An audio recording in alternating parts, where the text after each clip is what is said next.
Gap defence school Azamnagar में कारगिल विजय दिवस का भव्य आयोजन, शहीदों को दी गई श्रद्धांजलि, देशभक्ति से गूंजा परिसर। आज गैप इंस्टीट्यूट द्वारा गैप डिफेंस स्कूल आजमनगर में कारगिल विजय दिवस के उपलक्ष्य में एक भावपूर्ण कार्यक्रम का आयोजन किया गया। यह दिन 1999 में भारत की विजय की याद में हर साल 26 जुलाई को मनाया जाता है, जब भारतीय सेना ने पाकिस्तान द्वारा कब्जा की गई चोटियों को पुनः अपने नियंत्रण में लिया था। कार्यक्रम में मुख्य अतिथि SHO आजमनगर श्री कुंदन कुमार सिंह रहे। उन्होंने अपने संबोधन में विद्यार्थियों को देश के लिए समर्पित रहने की प्रेरणा दी और शहीदों के बलिदान को याद किया। अन्य सम्मानित अतिथियों में रॉयल इंग्लिश स्कूल के निर्देशक श्री इजहार आलम, प्रधानाचार्य श्री नोमान अख्तर और उप मुखिया श्री मंसूर आलम मौजूद रहे। सभी ने कारगिल युद्ध में शहीद हुए जवानों को श्रद्धांजलि अर्पित की और युवाओं से देश सेवा की भावना को अपनाने का आह्वान किया। गैप डिफेंस स्कूल के निर्देशक मोहम्मद जावेद आलम, जो स्वयं कारगिल युद्ध के वीर सैनिक रह चुके हैं, ने अपने युद्ध के अनुभव साझा किए। उन्होंने छात्रों और समाज के सदस्यों को संबोधित किया। उन्होंने कारगिल युद्ध के शहीदों को श्रद्धांजलि अर्पित करते हुए कहा, हमें उन वीरों को कभी नहीं भूलना चाहिए जिन्होंने देश की रक्षा में अपने प्राणों की आहुति दी।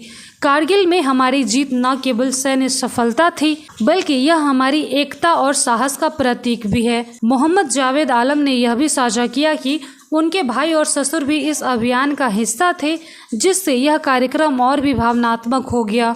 उन्होंने युवाओं से आग्रह किया कि वे देशभक्ति की भावना को जीवित रखें और राष्ट्र की सेवा में अपना योगदान दें। स्कूल की प्राचार्य श्री तहसीन फातिमा ने छात्रों को संबोधित करते हुए कहा, एक अच्छा नागरिक बनना केवल अधिकारों का उपभोग करना नहीं है, बल्कि यह जिम्मेदारियों को निभाने का नाम भी है। हमें अपने कर्तव्यों के प्रति सजग रहना चाहिए और देश के प्रगति में भागीदार बनना चाहिए। कार्यक्रम में छात्रों ने देशभक्ति गीतों और कविताओं के माध्यम से शहीदों को श्रद्धांजलि दी, जिससे वातावरण में देशभक्ति की भावना और प्रबल हो गई। इस अवसर पर आयोजित कार्यक्रम न केवल शहीदों की याद दिलाई, बल्कि युवाओं को भी प्रेरित किया। कार्यक्रम के अंत में सभी ने मिलकर राष्ट्रगान गाया और देश के वीर शहीदों के लिए मौन धारण कर नमन किया। एक शिक्षा जगत में अपने आप को उनका एक योगदान रहा है। बहुत समय से, बहुत पहले से ही। तो हमारा जो सटे हुए पड़ोसी राज्य है बंगाल, जो है वो शिक्षा और सब चीज़ में बहुत आगे रहा है। ठीक है, इसका बहुत सारे लोग वहाँ पर दार्शनिक, अच्छे अच्छे शोधक, सब तरह के लोग यहाँ पर निकलते रहे हैं। उसका नतीजा है कि हम बिहार बगल के राज्य वाले हैं, तो हम भी कम थोड़ी ना हैं बंगाल से। तो हम भी लगातार अग्रसर कर रहे हैं। हमारे यहाँ भी बिहार से बहुत अच्छे अच्छे लोग, हर क्षेत्र में आपको जानकारी होगा। अभी जो चल रहा था क्राइसिस, जो अभी वार शुरू हो गया था हमारा पड़ोसी देश के साथ में, जो एयरफोर्स का जो मेन चीफ है, उनका क्या पूर्णिया से ही बिलोंग करते हैं, पास से ही बिलोंग करते हैं। यानी ये तो एक ही चीज़ है, कटिहार पूर्णिया में तो कोई अंतर है नहीं।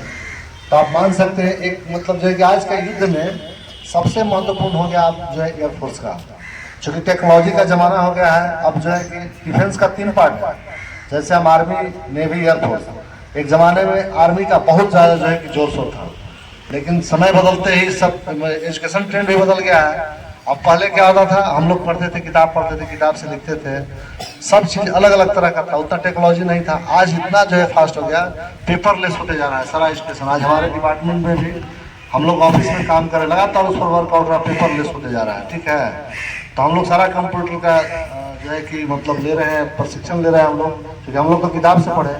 इसी प्रकार जो है कि अब जो वार ट्रेंड बदल गया है, अभी जो है कि टेक्नोलॉजी की लड़ाई हो रही है। तो इसमें सबसे ज़्यादा महत्वपूर्ण हो गया प्रत्येक दुनिया का जितना भी कंट्री है, चूँकि सुरक्षा बहुत जरूरी चीज़ है। माओ से तुंग जो थे, ये फिलोसफर थे यहाँ के, चाइना के, उनका बोलना था सत्ता बंदूक की नली से निकलती है। सत्ता बंदूक की नली से अब सत्ता जो है काबिज रहेगा दुनिया में।